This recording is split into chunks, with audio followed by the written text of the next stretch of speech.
Okay, here we are with another video. It looks like you guys are going to get daily videos for the rest of the week. And today we have the jellyfish. For some reason, I want to call them the starfish, but they are the Pharrell Williams Adidas collab.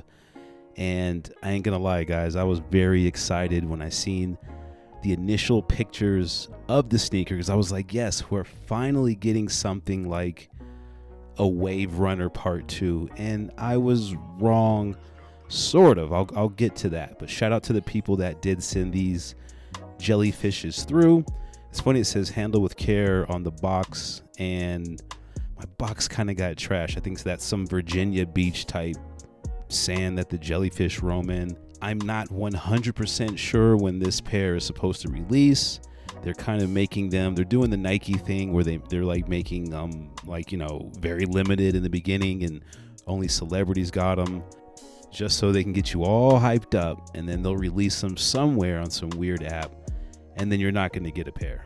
And I think I know why. It's because this is not the Adidas that we used to know with like Boost and all that stuff. It's a different shoe, and they really remind me of this shoe. This is what this shoe really is.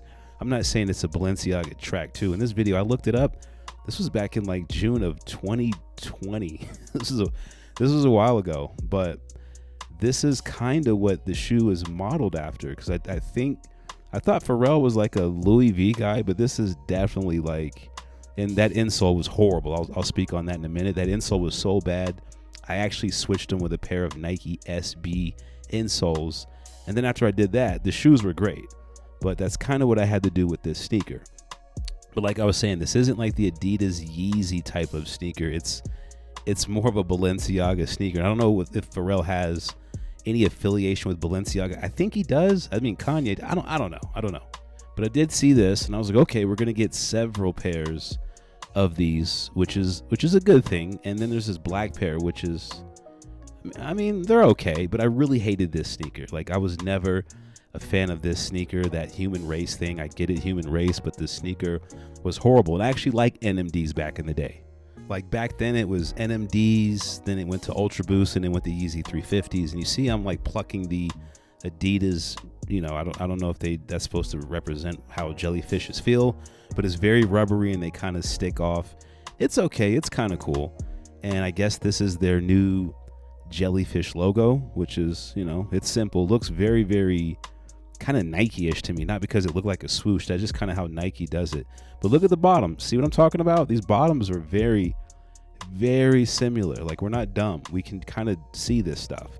And you know, now that I think about it, Adidas did collab with Balenciaga a while back. They made straight up Adidas looking shoes with like that triple S body, and that says, what does that say, Adidas-preen?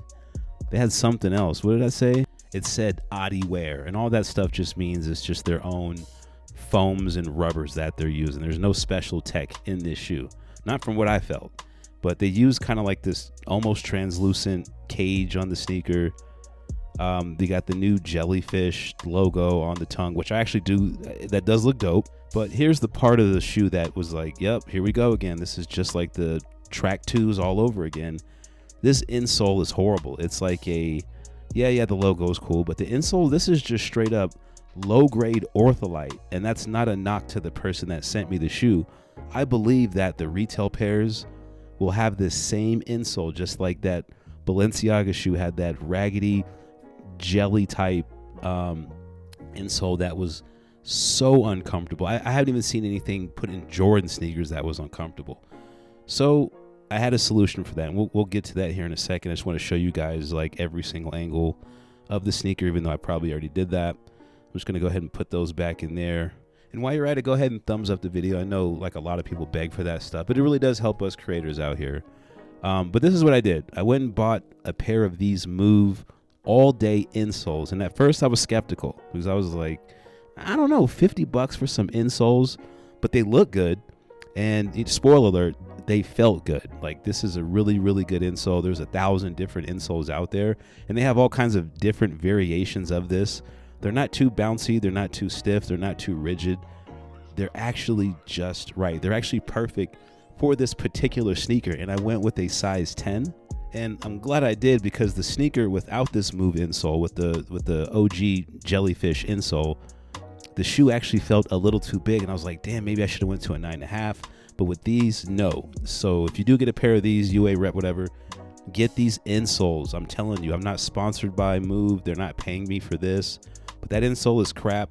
And these Move insoles for this shoe particularly, I haven't tried these in Jordans 4s or anything like that, Jordan 9s. This insole is going to live in this pair of shoes forever, unless I get another pair of Jellyfishes I like more. They're going to live in here. And it's funny because they actually look like they could be a part of the shoe. And that's funny. Here's another thing. I don't want to get too ranty, but sneaker people, maybe besides like New Balance and Asics, they got to do better on the insoles. And that's not like a huge thing to make. It's like, we're not asking you to redesign the sneaker. We're asking you to make better insoles. Like Adidas, Nike, they could give us those type of insoles. They just don't want to, because they know they don't have to, because we'll still buy the sneakers. But they definitely should, especially with the sneaker prices being what they are. I think these are even going to retail for like, okay, I had to pause and come back. They're $300 retail, and I think they're like maybe $400 or $500 on resale. And they just posted this color, released August 25th. Of course, really nobody got them on the dumb little Confirmed app, but they will be making more in the future. So you guys let me know in the comments, as usual. Is the show good? I would just rate it. Just drop like a number in the comments. Be like 7, 5, 1, 10, whatever you want to put. But I think they're dope. I give them about an 8. I was hoping to get a Wave Runner with like some boost in it, and I didn't get that. But it was nice exploring with the Move insole. So it is what it is. Make sure you follow me on IG, and I will catch you guys tomorrow. Yeah, peace.